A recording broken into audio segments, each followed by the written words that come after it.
ఒక ఆయన పెయింట్ పని చేసుకున్నాడు. ఒక మేస్త్రి దగ్గరికి వెళ్ళేవాడు. ఎంత? 70 రూపాయలు కూలికి. ఆదివారం నమ్మకంగా మందిరానికి వచ్చేవారు.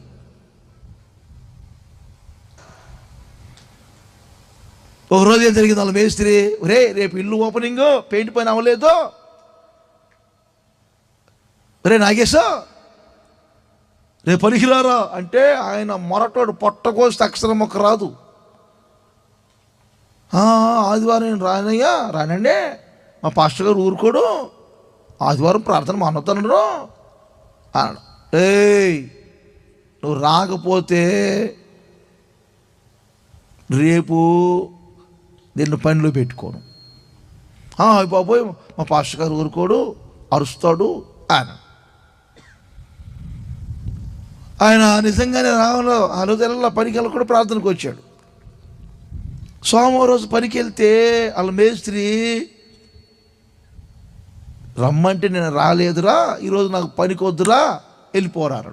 పేదోడు, ఆ పూట పని చేసుకుంటేనే అంత ఏమండి, కడుపుకి, పిల్లలకి, 3 పిల్లలకి అంత ఆహారం, భార్యకి.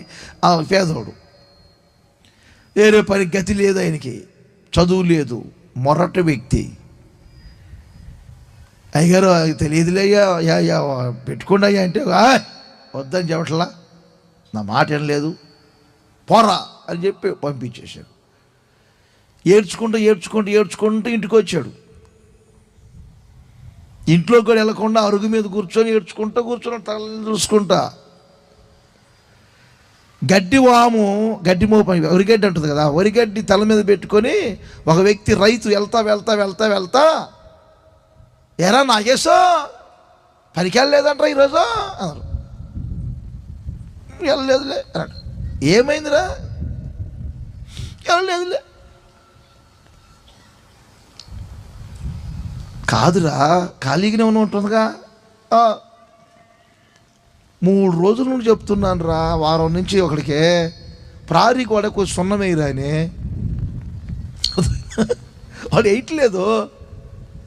సున్నం కూడా తెచ్చిపెట్టాను రా, బ్రష్లు కూడా ఉన్నాయి, నువ్వు ఖాళీగా ఉన్నావు అనుకుంటుగా, వచ్చి చేయవచ్చు కదరా అన్నాడు.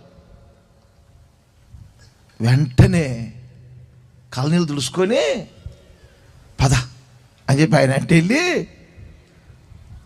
3 రోజులు ప్రారీ గోడకు పనిచేశాడు, సున్నం వేశాడు. బాగానండి. ఆ 3 రోజులు ముగించగానే ప్రక్క ఇల్లు ఒక ఆయన, ప్రక్కింటి ఆయన కొత్తగా కడుతున్నాడు, తెలిసేనా, ఎరా నువ్వు కూడా సొంతం పనులు చేస్తున్నావా? అవునయ్యా, ఇక్కడ చేస్తున్నాను. సర్లే, మరి మన ఇల్లు కూడా చేయొచ్చుగా అన్నాడు. ఇంకేముంది చెప్పండి, ఆ ఇల్లు చేశాడు. మీరు నమ్ముతారా?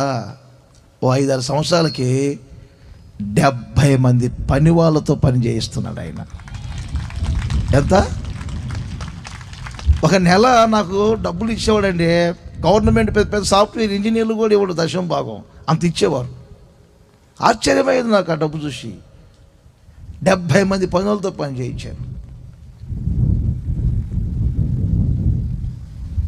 చూసారా? ఆయనకి వాక్య భయం ఉంది, దేవుని సన్నిధి గురించిన భయం ఉంది. ఒకటి మాత్రం వాస్తవం, ఎవరైతే వాక్యము విని దీనులై వణుకుతూ మెదులుతారో అలాంటి వ్యక్తుల్ని దేవుడు ఉన్నత స్థలములో ఉంచుతారు.